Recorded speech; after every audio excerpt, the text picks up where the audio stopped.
அலைக்கும். இன்னைக்கு நம்ம மலேசியாவோட ஃபேமஸ் ஃபுட்டான நாசி லெமக் தான் பண்ண போறோம். நாசி லெமக் சாப்பாடுங்கிறது தேங்காய் சோறு, கோழி சம்பால், வெள்ளரி பிஞ்சி, அவுச்ச முட்டை, வறுத்த வேர்க்கடலை, பொரிச்ச கருவாடு. தேங்காய் சாதத்துக்கு தேவையான பொருட்கள்: 1 டீஸ்பூன் சீனி, 1 டீஸ்பூன் வெந்தயம், தேவையான அளவு உப்பு, ஒரு பெரிய வெங்காயம், 4 துண்டு இஞ்சி, 4 ரம்பை இலையை கட்டி வச்சிருக்கேன். 1 கிலோ அரிசியை கழுவி ஊற வச்சிருக்கோம். 2 தேங்காயில பால் எடுத்து வச்சிருக்கேன். 1/2 கப் நல்ல எண்ணெய் எடுத்திருக்கேன். நீங்க ரீஃபைன் ஆயில் கூட யூஸ் பண்ணிக்கலாம். எந்த பாத்திரத்துல சாப்பாடு செய்ய போறோமோ அந்த பாத்திரத்துல ஊற வச்சிருந்த அரிசியை கொட்டுங்க. 1 கப் அரிசிக்கு 2 கப் தேங்காய் பால்னு அளந்து ஊத்திக்கோங்க. நம்ம எடுத்து வச்சிருக்க வெங்காயம், இஞ்சி, ரம்பை இலையை போட்டுக்கலாம். சீனி, வெந்தயம், உப்பு, நல்லெண்ணெய் எல்லாத்தையும் சேர்த்து கலந்து விட்டு மூடியை போட்டு நல்லா கொதிக்க விடுங்க. நல்லா கொதிச்சு அரிசியும் தண்ணியும் ஒரே மட்டத்துக்கு வந்த பிறகு ஒரு கிண்டி விட்டு தம் போட்டுருங்க. சுவையான தேங்காய் சாதம் ரெடி. இப்போ நம்ம கோழி சம்பால் எப்படி செய்யறதுன்னு பார்க்கலாம். 20 காஞ்ச மிளகாய், 20 காஷ்மீரி மிளகாய். காஷ்மீரி மிளகாய் தான் இந்த சம்பாலுக்கு ரொம்ப அவசியம். ஒரு பவுல்ல காஷ்மீரி மிளகாவையும் காஞ்ச மிளகாவையும் குட்டி குட்டியா கட் பண்ணி போட்டுக்கோங்க. கடாயில தண்ணி ஊற்றி நம்ம கட் பண்ணி வச்சிருக்க காஞ்ச மிளகாவையும் காஷ்மீரி மிளகாவையும் போட்டு ஒரு 10 மினிட்ஸ் மூடி போட்டு கொதிக்க விடுங்க. நல்லா கொதி வந்த பிறகு காஞ்ச மிளகாவை மட்டும் தனியா எடுத்து ஆற விடுங்க.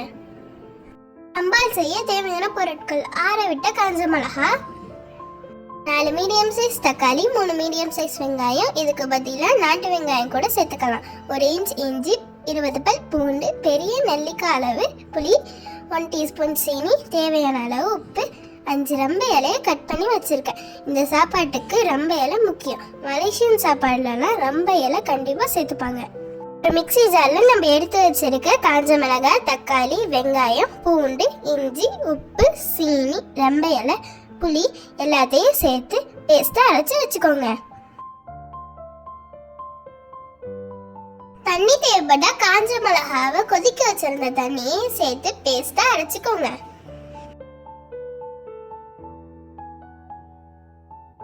சம்பால் செய்யறதுக்கு முன்னாடி கருவாடையும் மல்லாக்கொட்டையும் பொரிச்சு எடுத்துக்கலாம். ஒரு கடாயில 250 ml எண்ணெய் ஊற்றி மல்லாக்கொட்டையை பொரிச்சு எடுத்துக்கலாம். மல்லாக்கொட்டை பொரியும் போது 3 இலை ரம்பை இலையையும் சேர்த்து பொரிச்சு எடுத்துக்கோங்க. மல்லாக்கொட்டை பொரிச்சதுக்கு அப்புறம் கழுவி வச்சிருக்க கருவாடையும் பொரிச்சு எடுத்துக்கலாம். மல்லாக்கொட்டையையும் கருவாடையும் சம்பால் பண்ற எண்ணெயிலே பண்றதுனால சம்பால் நல்ல ஃப்ளேவரா இருக்கும். கருவாடு பொரிச்ச எண்ணெயிலேயே அரைச்ச பேஸ்ட்டை சேர்த்து 1.5 மணி நேரத்துல இருந்து 2 மணி நேரம் வரைக்கும் ஸ்லோ ஃப்ளேம்ல வச்சு அப்பப்ப கிண்டி விட்டுக்கோங்க. சம்பால் நல்லா கலர் சேஞ்ச் ஆகி வரணும். கண்டிப்பா 2 மணி நேரம் ஸ்லோ ஃப்ளேம்ல வச்சுக்கணும். இந்த சம்பாலை ஃப்ரிட்ஜில் ஸ்டோர் பண்ணி 1 மாசம் கூட வச்சுக்கலாம். நான் இன்னைக்கு கோழியில எப்படி இந்த சம்பாலை செய்யறதுன்னு பண்ணி காமிச்சிருக்கேன். இதே போல ரால்ல கூட செய்யலாம். கலந்து விடுறதுக்கு வசதியா 1.5 கிலோ கோழியை 2 பவுல்ல பிரிச்சு வச்சிருக்கேன்.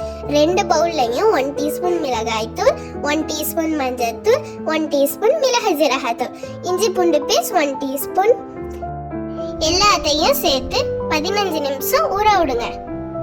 ஒரு கடாயில எண்ணெய் ஊற்றி எண்ணெய் சூடானத்தோட ஊற வச்சிருக்க கோழியை பொரிச்சு எடுத்துக்கோங்க. எல்லா கோழியும் பொரிச்சதோட சம்பால்ல போட்டு 15 மினிட்ஸ் ஸ்லோ ஃப்ளேம்ல வச்சு வேக விடுங்க. சுவையான கோழி சம்பால் ரெடி. இந்த சாப்பாடை இந்த மாதிரி பிளேட்டிங் பண்ணி பரிமாறுங்க. சுவையான நாசி லெமக் சாப்பாடு ரெடி. நீங்களும் வீட்டில் ட்ரை பண்ணி பார்த்துட்டு மறக்காம எங்களுக்கு கமெண்ட் பண்ணுங்க. உங்களுக்கு இந்த வீடியோ பிடிச்சிருந்துச்சுன்னா நம்ம சேனலை லைக் பண்ணுங்க, ஷேர் பண்ணுங்க, சப்ஸ்கிரைப் பண்ணுங்க.